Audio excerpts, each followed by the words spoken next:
Thank you all for your attendance, first of all. Great to see so many of you here today, and we're cosily packed in this room, and a massive thanks to Andy and all of the team, Charlotte and Ian and all the team at Nationwide for all your help and support with arranging this event and for being fantastic hosts already. So yeah, good morning and welcome.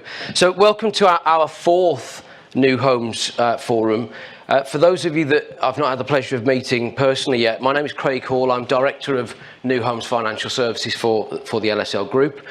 And as I said, I've said thank you to the guys at Nationwide. We've also a special thanks to our other lender sponsors. We've got NatWest and Skipton Building Society, and I look forward to hearing from those guys later on the lender panel. This is the first external event, Andy, I'm right in saying, that's taken place here. So we're pretty honoured that we've got the use of this facility in central London. So again, a real big thanks to the team. And I do want to say a special thanks to Andy. Any of you that have been involved in my previous forums will know my OCD and attention to detail and the multiple calls and emails and meetings and so on that Andy's had the pain of dealing with over the last 6 to 9 months. So Andy, a real big thanks to you for your help and support with shaping this event and putting it on. And a big thanks to obviously all of our guest speakers, and more on those a little bit later on. So, few things just to run through before we get into the key parts of today's session. So a bit about housekeeping, so that there are no planned tests today. So if we do hear the alarms, look for the clearly marked signs. There's one at the back and probably one at the side somewhere, but the team will marshal you out. There's lots of signed fire exits. That they're not operating a particular dispersal procedure here today, so once outside the pleading, please disperse as safely as possible should an alarm go off.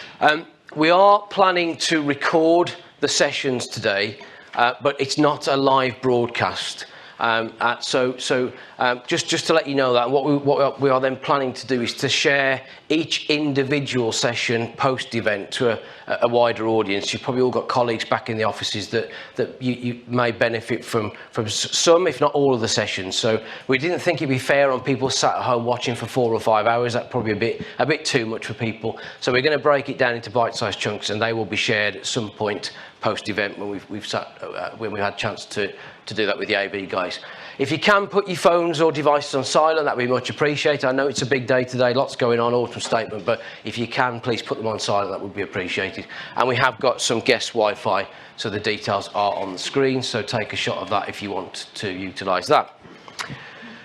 So very quickly from me, I'm not going to go into the economic positions because that's not my forte. We're going to hear from some of our guest speakers shortly, but I do want to just have a quick look at the last 6 months.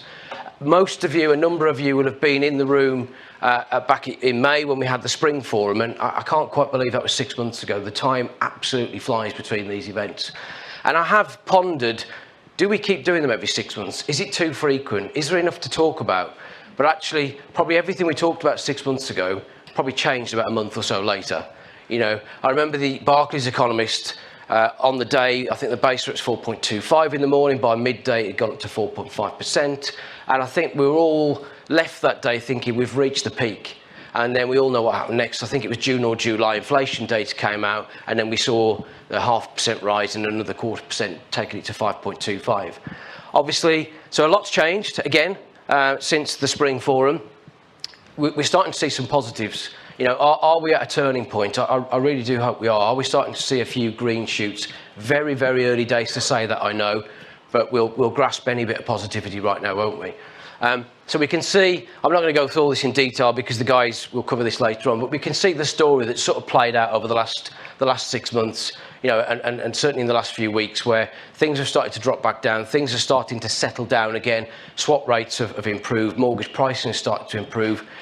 The big challenge for me, and I think as a collective audience, is do the consumers know that? And, you know, what picture is the media painting? You know, it's still about higher interest rates and so on. So we need as a collective to work together to get this message out to consumers that the mortgage market is vastly improved on where it was months ago.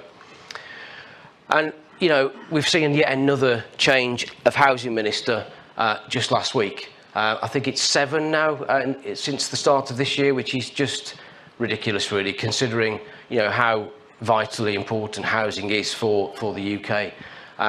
And we can see on the right-hand side there, kindly provided by Peter Williams on Monday morning. I did that one in. It's not just the housing ministers. We've seen vast change and churn in the cabinet as well in over the last week or so, which is just not particularly helpful for all involved in this sector. I'm sure we'll hear more on this from Stuart Bazley a little bit later on. So what does the next 6 months look like? Well, obviously starting with today, we've got the autumn statement. There's been a lot of talk over the last 24 hours about tax cuts. I've not really heard anything about support for the housing market. We have, over recent months, heard rumours around stamp duty cuts, or maybe even a return of Help to Buy was mooted a few months ago. Lifetime ISA, Help to Buy ISA, inheritance tax. Let's wait and see. I think we would all. I think a stamp duty cut, as we all know, is not a long-term fix.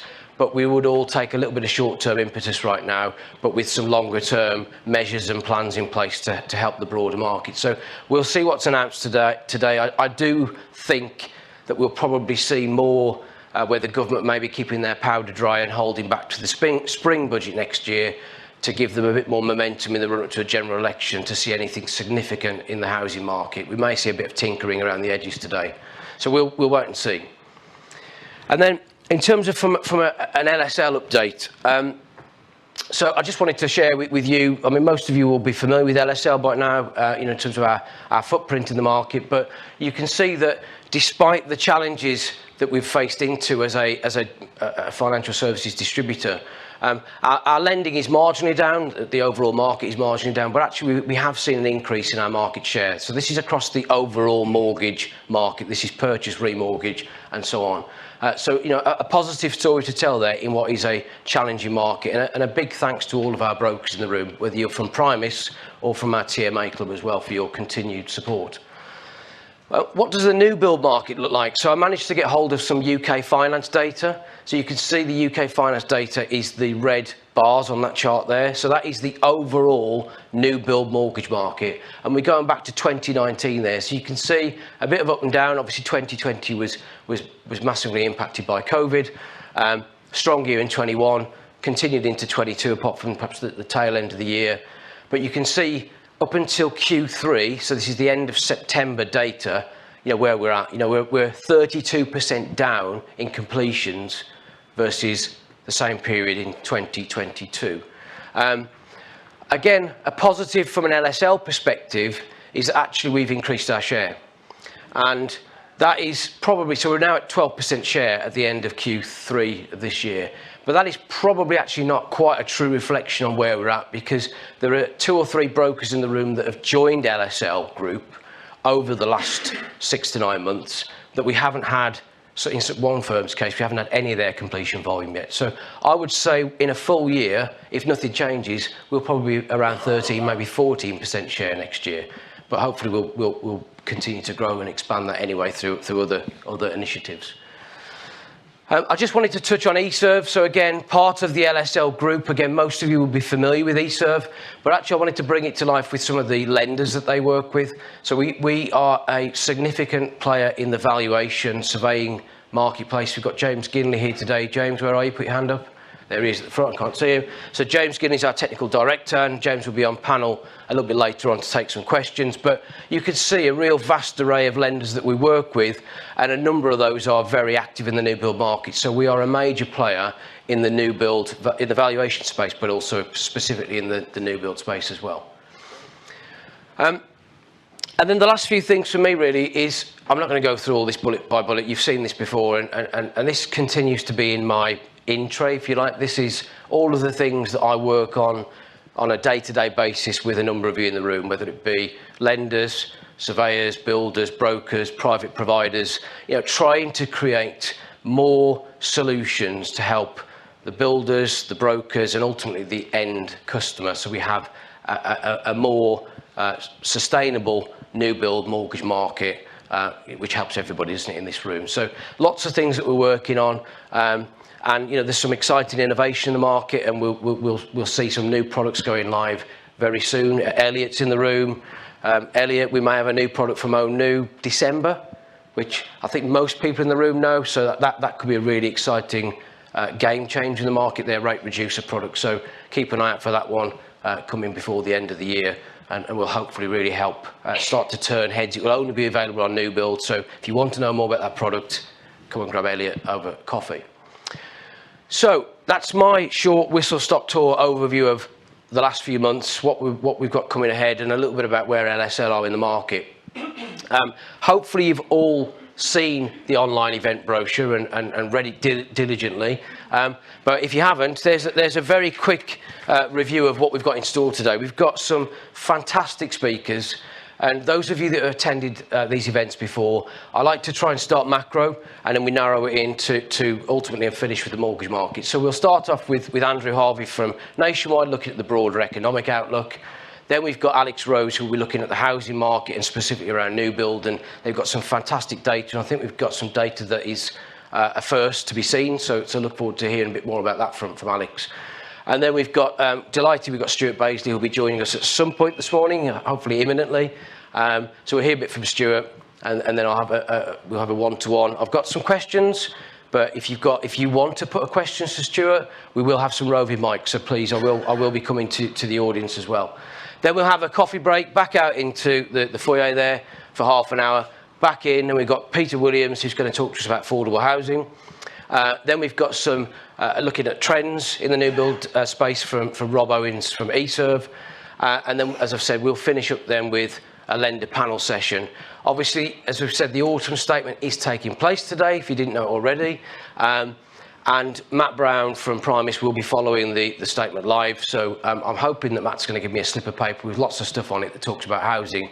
I think, Matt, it's 12:30 is what I've heard is when the Chancellor will be giving his statement to the House. So we will be keeping a firm eye on that, and we will then look to feed that into our lender panel debate live at the end of the session.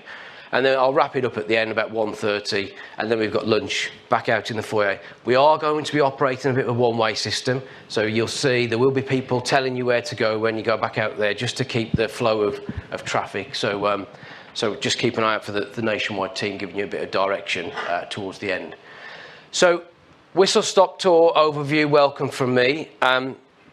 The slides will all be made available post-event as well, so don't worry about taking loads of screenshots or scribbling loads of notes down. You can do that, but all of the slides will be made available post-event, okay?